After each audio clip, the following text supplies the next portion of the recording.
Ladies and gentlemen, welcome to the Wavy Baller Hub. I am your host, Temi. If this is your first time watching with me, make sure to hit that like button, hit the subscribe button, and follow the movement that is the Wavy Baller Hub. Another live stream today, guys. I'm going to be streaming pretty much every night, either 5:15 or 5:30 p.m. On the weekend, I got some fun stuff planned for us as well, too. So be on the lookout for that. But this live stream, obviously, fresh off of the back of an interesting game, I'll say the least. A very interesting game. Um, Still HD says, "Big up, I appreciate you, bro. Thank you for joining." Um, but yeah, an interesting game. If you didn't see my post match reaction from yesterday, go ahead and check that out after this.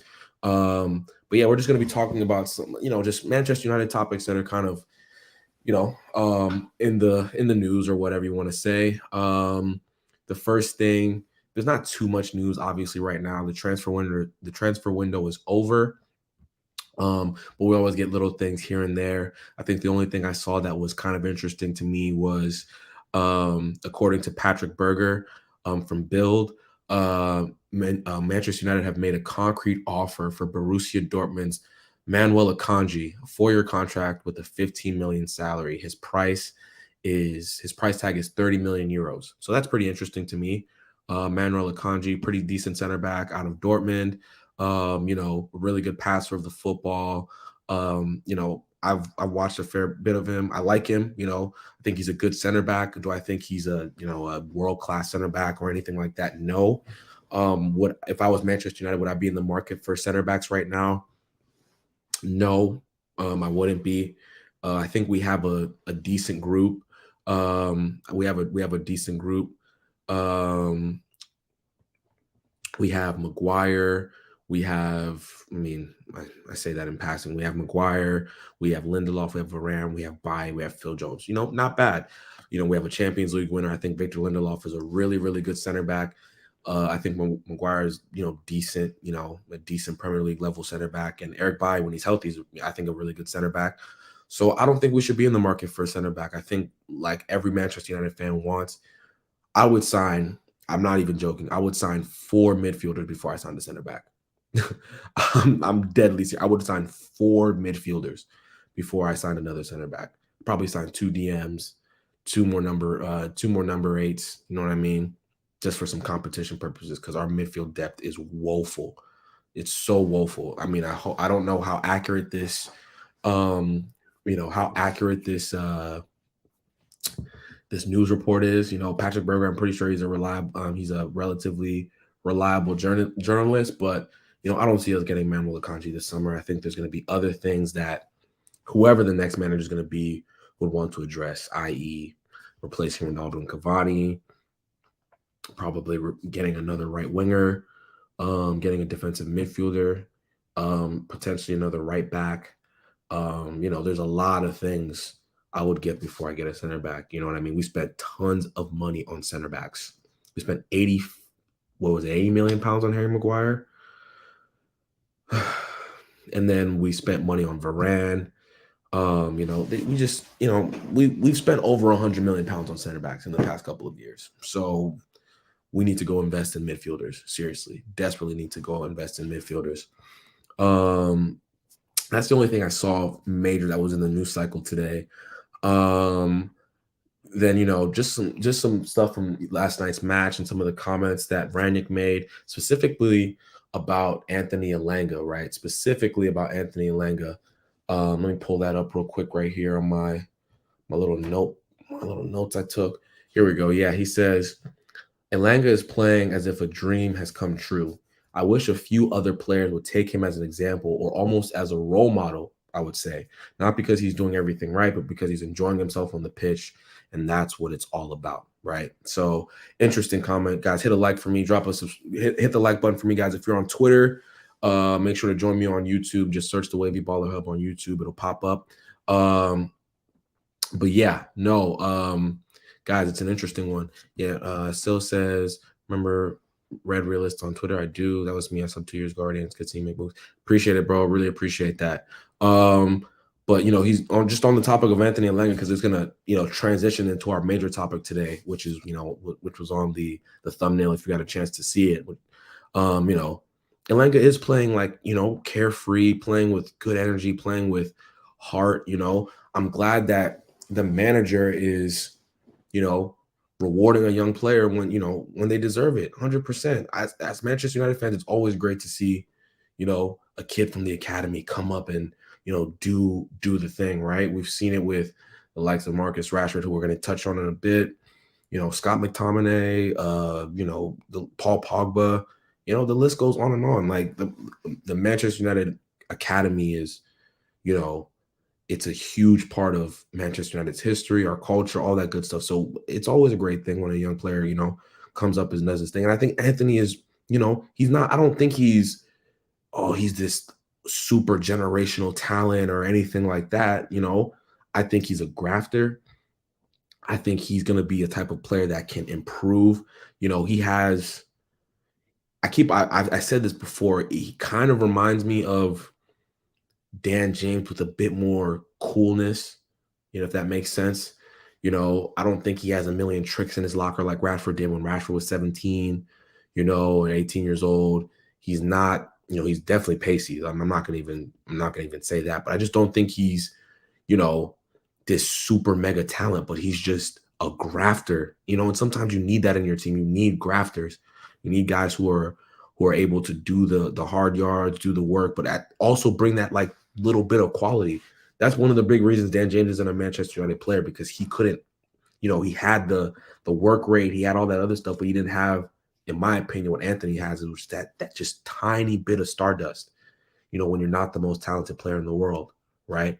When you're not the most talented player in the world, you need to have that just little itty bitty, extra bit of stardust that gets you over the line, right? On top of your work rate.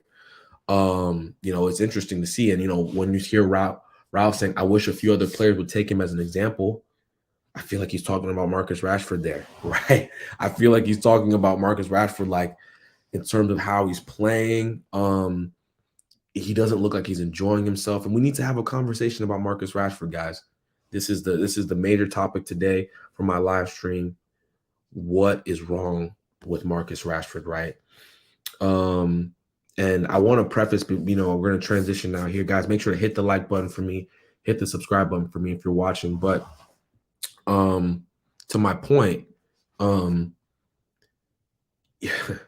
do I say this? I'm a big Marcus Rashford fan, right? I think the first tweet I ever posted on my my football Twitter account was, I shouted out Martial and Rashford. I'm like, I love these two. Like, my first tweet is dedicated to Rashford and Tony, ballers, blah, blah, blah. I think sometimes because I liked Marcus so much as a human being, as a player, I love when he's in his form, he's exciting to watch, right? But I think a lot of us ignored a lot of his flaws because he came in so young and he made an impact so young, and he hasn't really refined his game. And we've kind of let it slide and said, oh, he's going to fix it. He's young. He's going to improve. And, now he's 23, 24 years old, right? And we're still seeing the same habits that we saw when he was 17, 18 years old, right? He came in, he literally burst onto the scene. I remember those goals against Michelin, and then he scored against Arsenal. He was on top of the world, right? And he was playing a ton of games. Marcus Rashford has played a ton of games for Manchester United. I'm looking at it right here. In all competitions as an 18-year-old, let's see it right here. When he was 18, he played 32 games in all competitions. Age 19, 35 games in all competitions. Age 20, 33. Like, he's been playing tons and tons of games for Manchester United since he was young. And he was, if you look at his stats, when he first burst onto the scene in all competitions, he had 8 goals as a 17-year-old. His first season, second season, he had 11 goals. Third season, 13. Fourth season, 14. And then Ollie's first full season, right? Ollie's first full season, he goes berserk. He has 22 goals. I think that's probably the best season he's ever had, was Ollie's first full season, right? In my opinion, I think that's the best I've ever seen Marcus Rashford. I think there it was still the obviously, the moments of frustration, but there was an element of, you know, the stardust, right? And I think I've adjusted my brain in the way I think the more I've, you know, begin to really understand football and get more knowledge. You can't rely on those stardust moments. You have to have your overall game. Your overall game has to be really good, or you need to have a team of a bunch of players whose overall game is really good, and you maybe have one of those moments, quote unquote moments players, right? But Marcus is a moments player. Marcus is a moments player, and he's not having any moments right now. He's not having any moments. He's playing really poorly. He's not. He doesn't seem like he wants to be there. He's not running hard, which is a huge issue for me. And I've always said he's always kind of been a lazy player, but now it's getting to the point where it's like it's staggeringly bad, right? It's staggering. I can't even speak today. Staggeringly bad. Yeah, I can't believe I can't believe I can't speak today. But if you just look at his numbers over the past 365 days, he's in progressive passes, he's in the 36th percentile out of 100. That's pretty poor. Progressive carries, 36th percentile. You know, pressures, he's in the 31st percentile, so he's not pressing at all. In terms of dribbles completed, he's in the 70th percentile. I would like to see what his dribbles attempted, and that percentage is. He touches the ball a lot in games in the 82nd percentile. His numbers aren't, even his statistical numbers aren't great right now, right? I think he needs to be on the bench. Honestly, if I was Ralph Rangnick, he would be a super sub for the rest of the season. I would just play Anthony Elanga, I'd play Jesse Lingard. And, I think Marcus has been given so much so early. We've kind of made him a megastar. He's a megastar on social media. He's a big person in the community in England. He's almost bigger than football, in terms of his importance. He sat down with the likes of Barack Obama. People in the States know him and I'm telling you, people don't watch soccer or football here, whatever you want to call it. People know who Marcus Rashford is for sure. So he's a megastar, but the football it just hasn't improved. It hasn't improved at all. And you saw it yesterday. That performance yesterday was shameful. It really was. It was a shameful performance. I hate saying it so bluntly, but it is what it is, right? You can't be a Manchester United winger dropping performances like that. It's not okay, right? And we've been seeing this. Oh, even last season when he put up great numbers last season. I think he had, what was it last season? He had let's have a look here.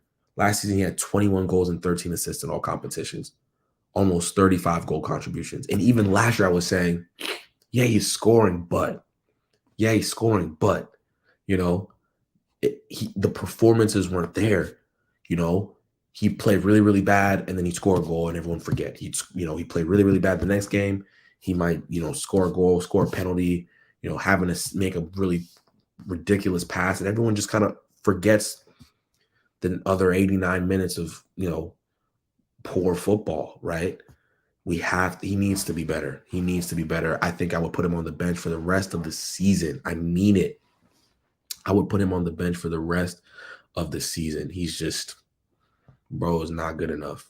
He's not good enough. I don't think he's a Manchester United level starter. I don't.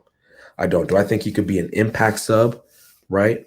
Sure, I think he could be an impact sub. I definitely think he could be an impact sub, but he's not. He's just not. He's not playing at a good level right now. He's not playing at a good level right now. Troy Taylor says, thank you for joining. Troy says Rashford needs to be dropped. We need to minimize the amount of players who are screwing up. 100%. There's a lot of players who played poorly yesterday. I don't want to just call out Marcus Rashford. Paul Pogba. Let's talk about it. Paul Pogba was miserable yesterday. One of my favorite players. Miserable yesterday. Bruno Fernandes, miserable. Harry Maguire, poor. Luke Shaw, poor. this I don't I want to talk about. I mean, this is obviously we're talking about Rashford here, and I don't want it to make it seem like it's just Rashford that's having problems, right? There's a ton of players in that team who have been underperforming, not doing what they're supposed to be doing, and I think Marcus is just a victim of one poor coaching for a while. I think Jose Mourinho, then Ollie, really did him in dirty. If he had like maybe a Pep that was forcing him to get better, because he has the ability. Marcus Rashford has all the ability in the world. I mean, in the world. He just doesn't have this part of his game. What would Raheem Sterling look like if he had not gone to Pep Guardiola? I don't know. I think Raheem Sterling was at Liverpool was still a better player than Marcus Rashford is right now, but I still think that Pep taught Raheem how to be a professional footballer in terms of his game just improved so much. Wherever Raheem Sterling goes, if he leaves Man City, he'll always be a really good player because he got that coaching. I don't think we've done Marcus and a lot of players a good service by the management we've had over the past few years. Jose Mourinho, Ole Gunnar Solskjaer, not a professional. I mean, not a top level manager. Jose Mourinho's finished. He's a pragmatic manager at that. It's all about him and not the team. Jose Mourinho, he's a show at this point in his career. Jose Mourinho's become a show. It's almost like we watch games that he manages to see what he's gonna do. What's Jose Mourinho gonna do next? It's like, do you want your young players in that type of situation? No. So I think Marcus has been done a disservice by the club for sure in terms of the managers that they put around him, the coddling. He's, even when he played poorly, people would make excuses. Oh, he's injured. Oh, he's playing through injuries. Let's give him a break. All this stuff, but let's be real. Like if this was Anthony Martial, who had a kind of poor season last year, um, the noise would be so much more, right? And there was I don't even want to get into the topic of Martial versus Rashford and all that stuff, but it's just sad to see. I really hope Marcus can turn things around. And I mean, in terms of figure out that he needs to improve.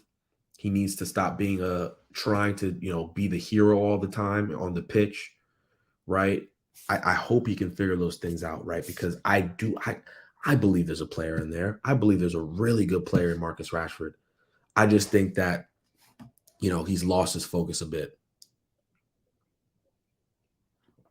I think he's lost his focus a bit, and he needs to refine it, guys. What do you think, guys? What do you think about Marcus Rashford? Everyone who's in the comments. Actually, let me check Twitter and see who is watching on Twitter. If you are on Twitter, come join me live on YouTube. Link in my bio. See that? Real quick, guys. Just like that. Whole team was miserable. 100%. I completely agree. The whole team was miserable, and I talked about that on my match reaction. So check that out. I won't go dive too deep into that. I think Ralph was culpable for some of that, but just check out my match reaction after this live stream, guys. But guys, if you do have any questions before I do round up this live stream, let me know if you do have any questions about the game, Marcus Rashford. Do you think I'm being too harsh on Marcus Rashford? Do you think I'm being too harsh on Marcus Rashford? Some people might think I am, right? Some people might think I'm being too harsh on him. I don't think I'm being too harsh on him. I think that, we have to be real. We have to be real, right? Like, is he playing at a level that a Manchester United winger should be playing at? Is he playing any people used to be hard on Antonio Valencia, right? Antonio Valencia was a really good player. I mean, a really good player. Did he score a bunch of goals? No, but he was better than Marcus Rashford. He was. People call me crazy all you want. Call me crazy all you want. Valencia was a good player, right? I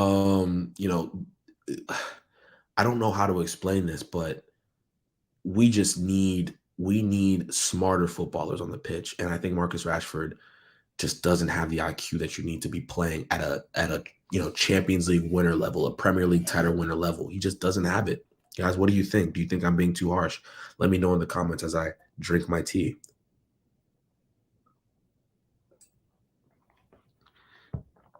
Doing these live streams, man, takes a toll. Takes a toll on you, for real.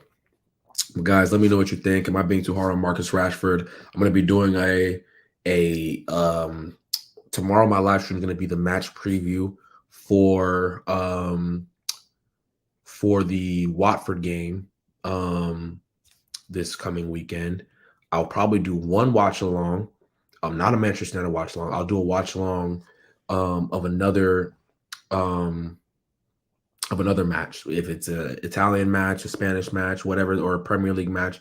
I think what I want to start doing, guys, is I'll do my Manchester United content, and then on the weekends, I'll do a watch along that's not Manchester United related at all, and then I'll do my match reaction on the weekend too. So, spice it up a little bit, spice up the content a little bit. Let me know what you think about that. But guys, be on the lookout for that. I'm doing a match preview tomorrow. At the same time, I'm going to be doing my live stream at 5:15 p.m. or 5:30, okay?